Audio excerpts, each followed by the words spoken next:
Welcome to Take It from the Ironwoman. My name is Susanne Mueller, your host and the Ironwoman. This podcast is about empowering yourself and others to make real changes in the world. You will hear from everyday, smart, sophisticated, hip people like you and me. Not everybody has to be an Ironwoman to impress the world. Together, we will learn from the sports and business leaders how you can become a more successful person as an entrepreneur or a leader. It's one step at a time, one day at a time. Take your steps now. Take your big steps now. Join me on this journey to success. Take it from the Ironwoman. We only have special guests. Today we go to Richmond, Virginia, with Alex Michael. Introduce yourself. Who is Alex? Seems like you have an interesting background, many stories to tell. What is the most important story? Thanks for having me, Susanne. The most important story is not too long ago, my life really sucked, and that was a product of not really having much agency.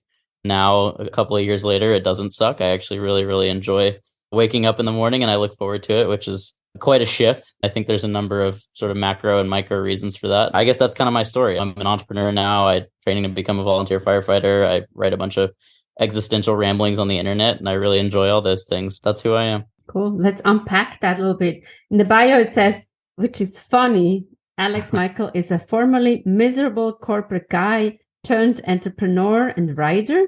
After finding an escape out of corporate life by acquiring a wallet business in 2022, he recently co-founded a lacrosse company and a pressure washing business, neither of which have made any money yet.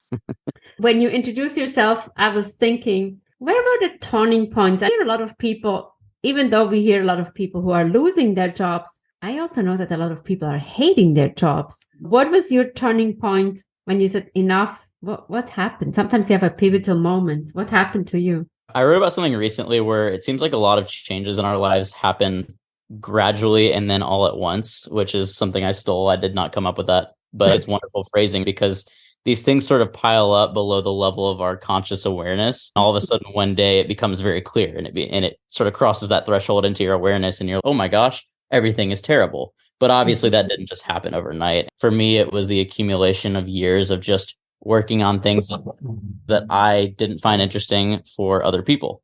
And that's a lot of the paradigm of modern work. We become very specialized and we work on things that are so far removed from what it is that the work that we're actually doing.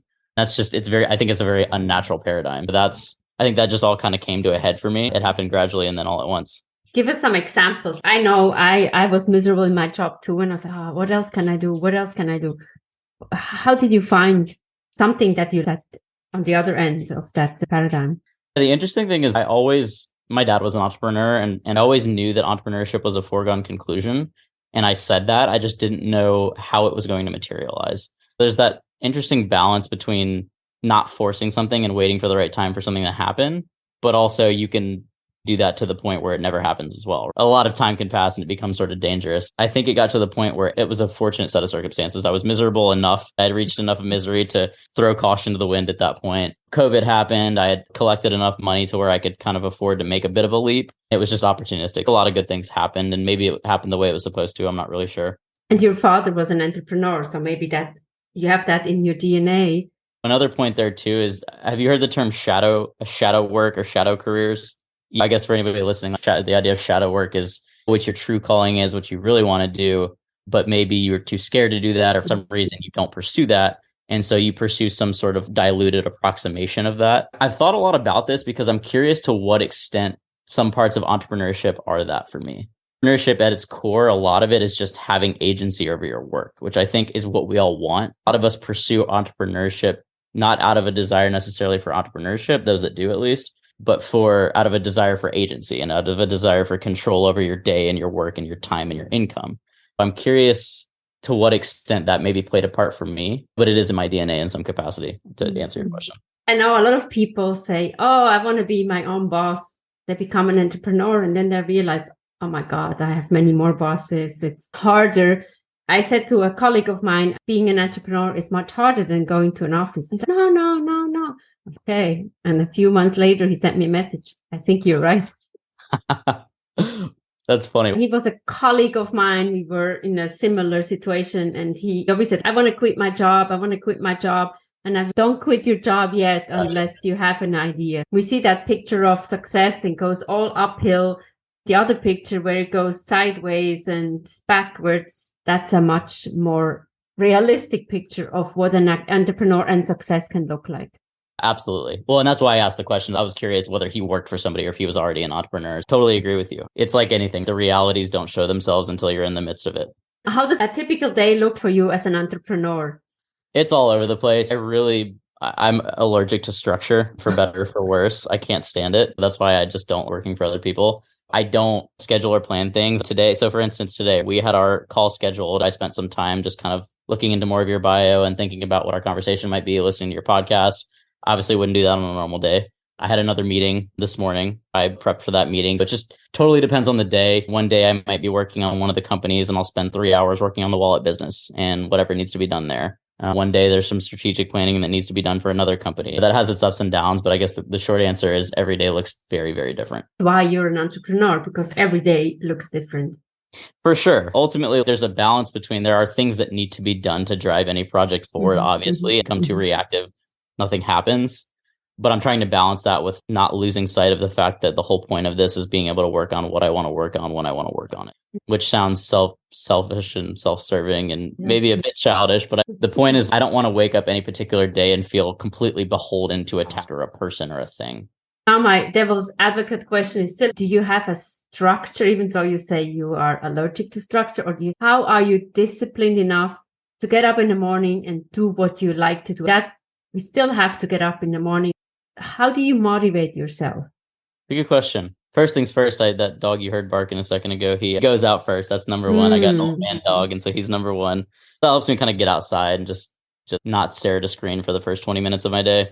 I'll get out and I'll take him out. I think to your point, the anchor point is always like the really big picture stuff. Usually when I'm taking him out, I'll think about at the very highest level for each of these companies, like, what is the biggest thing that needs to happen right now? Not what is the task that needs to be done, but where is the business right now? Where does it need to go? And then the stuff underneath that kind of falls into place for the day. Even though I don't have structure, there's always the constant dialogue in the back of my head of what needs to happen for this particular project to move forward. That's the structure that exists. That's always the through line of there are things that need to happen for this business. How do I execute on those things in the next 2-3 hours, 2-3 days, 2-3 weeks? There is a structure. I'm a marathon runner. There you have the structure, the distance, how to train. It's fascinating to listen to you. That's good. And what wisdom do you have for people who want to become an entrepreneur, the do's and the don'ts? That's a good question. You shared some of the wisdom earlier, which is there's a perception of you take over your life as an entrepreneur and the trend line goes up. Like that's very much not how it works. I think the biggest thing to take into account is I'm not risk averse at all. And I don't really get too scared about stuff like this. Even so, I still have moments where I'm, holy crap, this all falls on me. My business could fall apart tomorrow. I can't pay for my dog food. I don't have any kids, but I can't pay for my dog food. I think that, and I'm sure you experience this too. It all ends with you. You have customers, you have partners, you have whatever. That's fine. But at the end of the day, there's nobody you can go to and say, oh, I need more money, raise my paycheck, my insurance, whatever. That's something I would caution people to really ask themselves, are you okay with that? My question is always, how much money do you need to make? Your priority is the dog food, right? It's a simple one, but obviously people have kids, they've got spouses, it's a great question. It's, am I okay with the worst case scenario income, best case, all these different things? That's a good question. In a way, we want to get away from when we don't have a corporate job anymore. But on the other hand, we need to pay the bills as well. How do you find the first customer? That's a good question. I don't know if I'm the best person to ask that question. You might be a better person to answer that question because as it stands today, the only customers that I have are customers I acquired. I bought my wallet business. And so there was cash flow already built into that. There were customers already built into that. So I didn't really have to do anything there. I just have to grow it. That's the easy part. But you had to take a step. So you had to acquire the wallet, right? I had to make the acquisition there. That's a whole world in and of itself. But I actually think, at the risk of going on a tangent, for anybody considering entrepreneurship, if you have the capital and can kind of go down this path, it's a very interesting way to get an entrepreneurship through acquisition. Is that something you've ever done or explored or? No, but I agree with you. You acquire something and you go down that path. I don't want to say it's an easier way. Maybe it's a little less risky. Yes. But there's different avenues. I think every avenue you go down is a risk, and you have to be, if not a risk taker, then don't become an entrepreneur. Maybe team up with somebody. Are you teaming up with somebody or are you a solo entrepreneur? For the acquisition, I did it by myself, but for the other two companies, I have partners. It just depends. But you said it really well. Acquisition de-risks a lot of it. It's still risky. Obviously, it's you go into business, but you're absolutely right. In many ways, it can be easier. 100%. But it's never easy. You need to invest in the right thing. What's the right thing these days? TikTok, obviously. Oh gosh, I don't know. I've spent a lot of money trying to figure out what the right thing to invest is, for sure. That's a lot of it. But that's the fun part. You said it's not easy. That's the fun part. You can go. I think that's why to go all the way back to the beginning of our conversation, that's why so many people are disenfranchised with their jobs, because most jobs are easy. They really aren't incredibly difficult. The challenge with a lot of modern work is just getting yourself to do it. Even a lot of knowledge worker jobs, once you learn a core set of skills, people are smart. They can figure it out. Ultimately, people become disenfranchised because they just aren't really challenged in any way other than emotionally or psychologically. They're not really intellectually challenged. Some people are frustrated. Then how can they change their thinking? I also say you can be an entrepreneur in an organization. So then you're an intrapreneur. So maybe people need to shift their thinking a little bit, reframe. I have an important job to do here. Without me, the organization could not work or work a little less well. You have to motivate yourself. And as an entrepreneur, you have to motivate yourself every single day. That was my point of probably going into a corporate job is easier, even though you might hate it. But the motivation is you go there every single day or you work from home. But as an entrepreneur, how do you find that motivation for yourself? So that's why I think it's even harder to be an entrepreneur. That's a really interesting point. The point you brought up about being an entrepreneur or being an entrepreneur within an organization. That's obviously easier in some organizations than it is in others. And in the work you do, you've seen that more than anybody looking at different large organizations. You start to see bureaucracy, and becoming creative within that, the confines is difficult. But it's a really good call out that you made. For me, it always comes back to, I don't know if this is accurate, but I keep coming back to the idea of agency, because we crave control. We really crave control. If you look at the training for Navy SEALs, for instance, a lot of that focuses on getting a sense of control in a situation where you don't have much of it, because that gives you the mental conditions in which to act appropriately or in an informed way. The same thing happens when we don't feel we have control over our jobs or our lives. We lash out. We act irrationally. That's what you see with a lot of, it sounds dramatic, but you see that in the corporate world is, well, I don't have any control over my job, or I have to do this because management says it. I have no control. Therefore, you lash out or you do things in your life in other ways that just don't serve you. How can we help everybody who has no job at the moment to become Who an doesn't have a entrepreneur? job? There's now so many unemployed people in the tech industry and now the banking. What's next? I don't know. You're probably more qualified to answer that than I am. I think the cool thing is that it seems that the world of work now requires less in the way of hard skills and more in the way of soft skills. The great thing about that, in my career, I've done 5 different things, and I don't really know much about any of those things, or at least I didn't going into them. I was in oil and gas energy trading consulting. I was in the ticket business. I didn't know anything about any of that stuff. Learning agility and the ability to just kind of have EQ and have emotional intelligence and have adaptability. Those things can get you most jobs. At least I say most jobs, not an engineering job. The reason I bring all that up is because people can parlay their experience into more different jobs than they probably think they can. Very valid point. As a coach, I see that all the time. Even as an engineer, you need to communicate. You need to learn how to communicate differently than when you think an engineer. You have to lead a team. There, the emotional intelligence comes in. Exactly. What do you do when you don't work? I'm in love with writing. Once I enjoy entrepreneurship a lot, but at some point I just want to write. That's all I want to do. I really enjoy it. That's number one. I'm a huge lacrosse guy, so I can't play anymore. Unfortunately, I've had a whole bunch of concussions, but I watch the game all the time. I was watching it this morning before I talked to you. I love to just kind of get outside and be in nature. And I have a lot of stuff taking up my time right now. I'm studying to be an EMT, so that's outside of work technically, but How did you get fascinated with that. EMT is a huge role, an important role. I was trying to think of something that was out of my comfort zone and that could serve the community in a more immediate way. And I was at the gym working out one day, and there was this big mural of a firefighter, and I was, oh shit, that looks cool. I should go be a volunteer firefighter. I kind of just made that decision. And in order to do that, you've got to get your EMT certification. I just signed up for a class. But that's also the entrepreneurship. So you do something and I'm bored. I need to do something else. You go to the gym, you see the firefighter. Oh, maybe this. If the entrepreneurs get bored, first you're in a corporate job, you get bored and frustrated. Then you go into the entrepreneur role and I get bored because this project is ending. Is that our illness that we have as entrepreneur? I feel the same. I'm done with this. I can move on. What is it?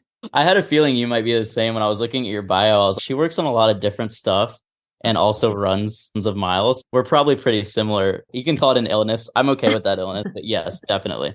Or craziness or whatever. Okay. Yeah. But one thing I've learned in the past year or so is to shorten the time between if an idea really strikes me, like act on it. Now that can tip into impulsivity and it can tip into overextending yourself. I certainly do that. But that's a trade-off I'm willing to make because there have been so many things where I've been, oh, that's interesting. I'm going to pursue it, end up paying off in one way or another. I really love to live that way. And again, that all comes back to agency. If I didn't have agency over my life when I was working in the corporate world, can't do that. You're just, oh, that sounds cool. Maybe in another life. What's next? The EMT, the firefighter? Yep. Volunteer firefighting. The goal is to have at least, I want to grow the wallet business and sell it. That's something that's going to be just kind of a 3 to 5 year project. Same with the pressure washing business. I'm more of almost like a co-founder for hire. I'm sort of helping them get off the ground, and then I'll take more of an advisory role. In the next 6 months, I really want to focus on both the lacrosse business. That'll be the big one, writing, and then the firefighting. I want to just kind of have that be the 3 main things. We'll see. It's really exciting. Thank you for sharing all your wisdom. We wish you good luck. Not too many fires, let's hope. Thank you. Thanks for letting me ramble, and it's awesome talking to you. What a cool conversation. Do you want to be an entrepreneur? You can also be an intrapreneur. Think about it. What is your dream? Don't stop dreaming. Take it from the Ironwoman. We have episodes every Monday. Chime in, learn from different people, ask questions, and get the book, Take It From the Ironwoman, Global Business Coaching with Sports Parallels. Thank you for your support and see you next time.